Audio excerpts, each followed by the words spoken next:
Hello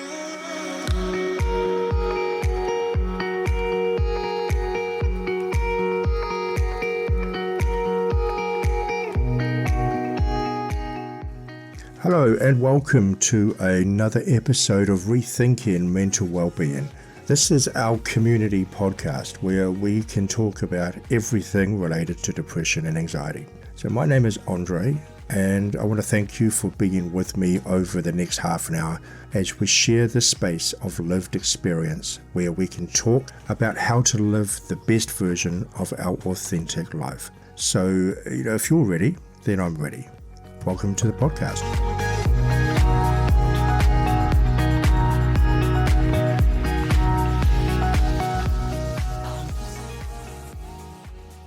Hello and welcome back to Rethinking Mental Wellbeing. If you are here for the first time, then I welcome you to the show. If you've been here before, then welcome back to the show. You can't really go past any self-help program, course, videos, anything related to self-improvement without coming across the topic of self-talk. And the truth is, we can't have a real conversation about authenticity or even how to express our truth without diving into this topic. So today's episode, we're going to be talking about the way that we talk to ourselves.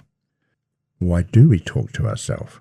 And we'll also be exploring about how to change the tone and the stories that we use to talk to ourselves in. This is not about learning how to stop negative self-talk though. So in fact, if anyone ever says to you, hey, I'm going to teach you how to stop your negative self-talk, then please walk the other way and do it quickly, because that'll never happen. That can't happen. And in this episode, I'm going to show you why it should never happen. But we can learn by our practices and our tools how we can change the tone of what we say to ourselves and how we say it to ourselves. We spend on average up to 90% of our day inside our head, and we spend on average up to 45% of our day thinking about the past or the future. So that's a lot of thinking time. It'll be fair to say that there are a few universal truths that we need to learn in life. And when they are learned and understood, then these truths will change the game for us as we learn to live authentically, as we learn to get our needs met, to learn who we are and where we fit into this world.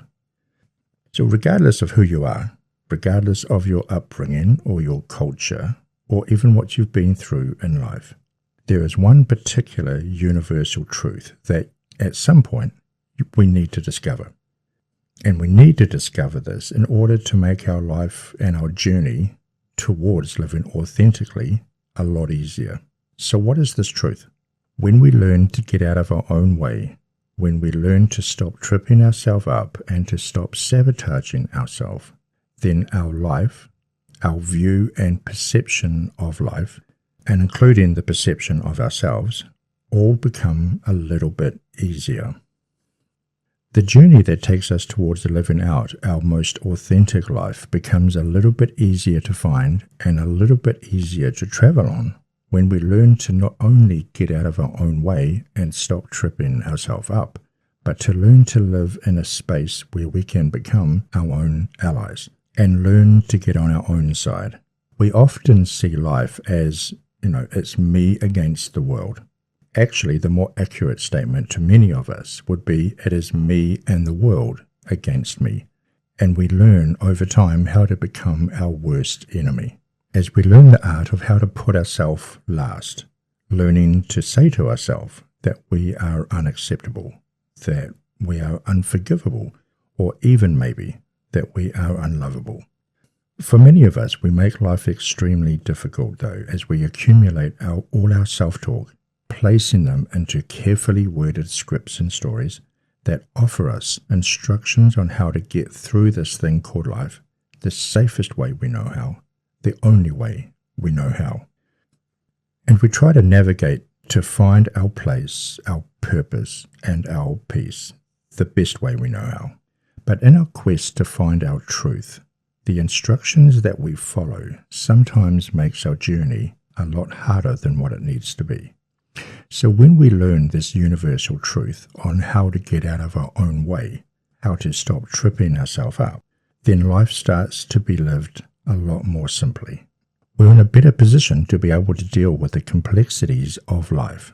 And when things become simpler and a little bit easier, they become a lot less complicated.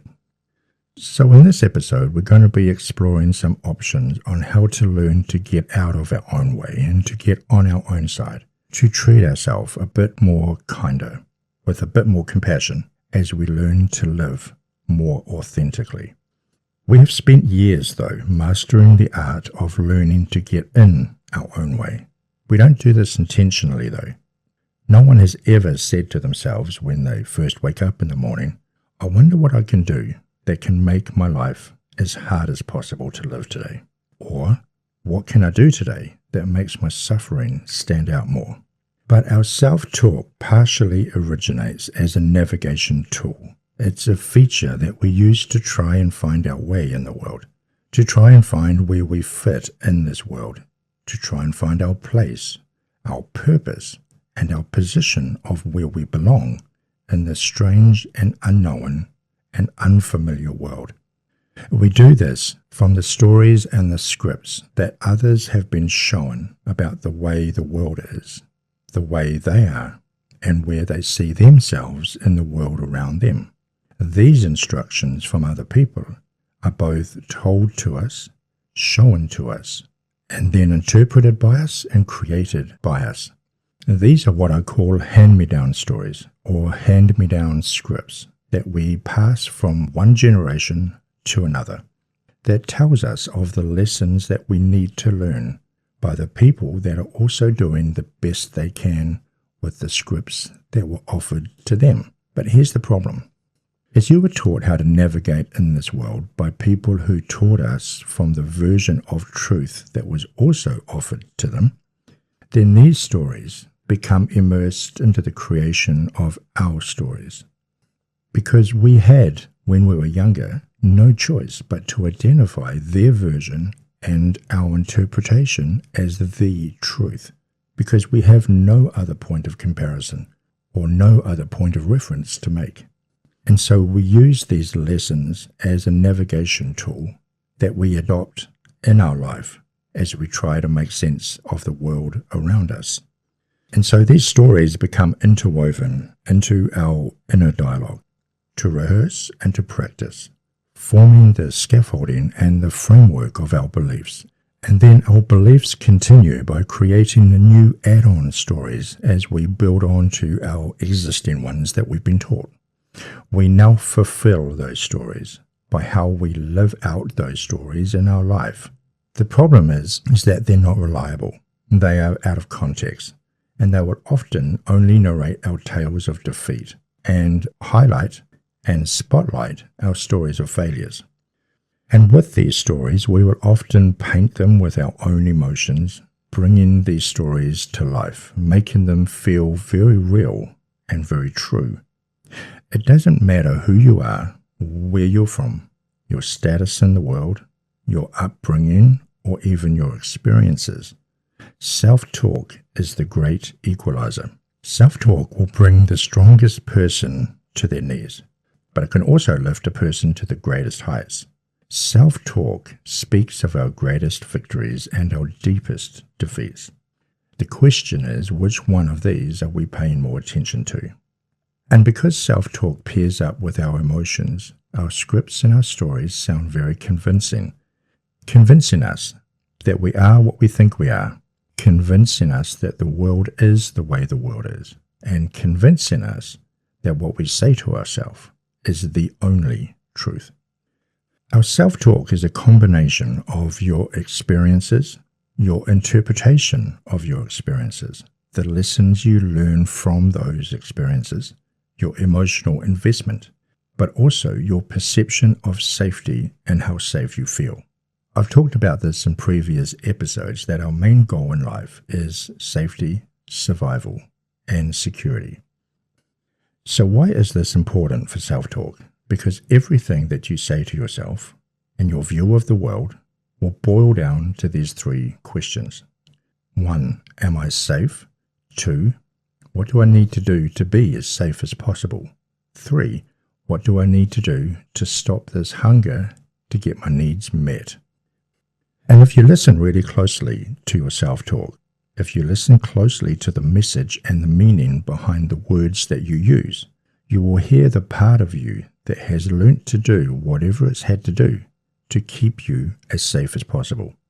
You may have been in situations when you were younger where you had to grow up too fast, where you had to be the one to care and protect you, when it wasn't our job to do that, when it wasn't your job to do that.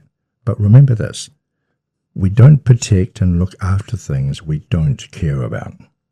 You may have spent years protecting yourself and looking after yourself the best way that you know how. And maybe as an adult, you've told yourself stories all your life about how dangerous the world is, how dangerous other people are. And so we have to keep people away and never get close to people. If that is something you can relate to, it is because your script and your story is trying the best it can to protect you from harm and to keep you as safe as possible. These stories that you tell yourself that keep reminding you how much you may think you're a failure, about how worthless you are compared to other people, may have been a lesson that you learnt because that was someone else's script, someone else's hand-me-down. But do you want to know why it still hurts so much? Do you want to know why there's so much emotion tied to that? Because there's a part of you, even though you've ended up believing those stories, that always whispers to you that this is not your truth. Those scripts and stories that have been told to you through the narrative of other people's fear, hurt, their own suffering, and their own pain has been projected onto you, the younger version of you. And so you did the best you could to make sure that you were as safe as possible. Every one of us is born with a need to learn to live to our truth. In other words, to be authentic. And anything that goes against that is going to cause us friction. Another name for this is what we call suffering. And the further away we are from our authentic calling or living to our truth, the harder it is for us. But as an adult, the same story and script we learned as a child is trying to protect us as an adult, is still trying to keep us safe. But now it freezes us in time as we get stuck in our scripts that keep us from our truth. So we all have a theme for our stories. Is our story, our self-talk, and how we narrate those stories to ourselves, either our wound story, our protective story, or our authentic story? Maybe your self-talk and your narrative of life has a focus and a spotlight of attention on your wounds that you're trying to protect and look after. Maybe your story is about whatever you needed to do to be as safe as you could, to look after the hurt parts of you, the wounded parts of you. Maybe your wound story is your way of trying to get your needs met. In other words, if your wound story is the only way you know how to feel that you belong, to feel significant, to feel valued, is to stay in your wound story because that's what gets you your version of those things from other people, people who may empathize with you, who show you compassion, who show you what it feels like to be accepted, valued, to feel significant. But that comes at a cost of always feeling that you have to live within your wound story. In other words, you may always feel a need to stay wounded. Maybe your wound story is about not allowing people to get close to you. That you may say to yourself, in no way, at any time, is anyone allowed to see the vulnerable part of me, the hurt part of me, or the pain, or even the suffering side of me. So I have to, at all costs, protect that part of me from being hurt even more. So now I will keep people away, never allowing people to get close to me. Because if they get too close, they may see the vulnerable, the wounded part, the scared part, and the frightened part. And that to me would be unbearable. So now I have to do whatever it takes to not let people see that wounded part of me. What you are doing when you're doing this is you're not hating on yourself. You are trying to protect yourself. So remember the rule. You don't protect things you don't care about. If I'm creating my story and self-talk around my psychological wound, then maybe my environment around me is designed to always make sure that I stay wounded. Because that may be the way that I feel significant, that I'm shown compassion or kindness or even a sense of belonging from other people. And this happens when we've told ourselves that we can only get these needs met if I stay in my wound story. And when this happens, you will stay in your wound story. But now your authentic self, your true self, is trapped in that story, unable to be expressed. Maybe the theme of your story is your authentic story. And this is the story that we're drawn to. This is the story that we measure our other stories against. In order to find and live out your authentic story, we need to understand and recognize that there are some scripts and some stories that we've interpreted through our self-talk as still trying to protect us, still trying to look after us, still trying to keep us safe. But now as an adult, we can say to the younger version of ourselves, I got you. I will protect you. I will treat you with the same kindness and compassion that you are craving for. When we can learn to parent, guide, and to accept the part of us that we're trying to protect, the part of us that may have grown up too fast, the part of you that did whatever it needed to do to feel safe, the hurt part, the vulnerable part, that there's also a part of you that needs the most compassion from you to be heard so it can heal. Another question that we ask ourselves is, what part do we play in our story? Are we the victim? Are we the villain? Are we the hero? Or are we the rescuer?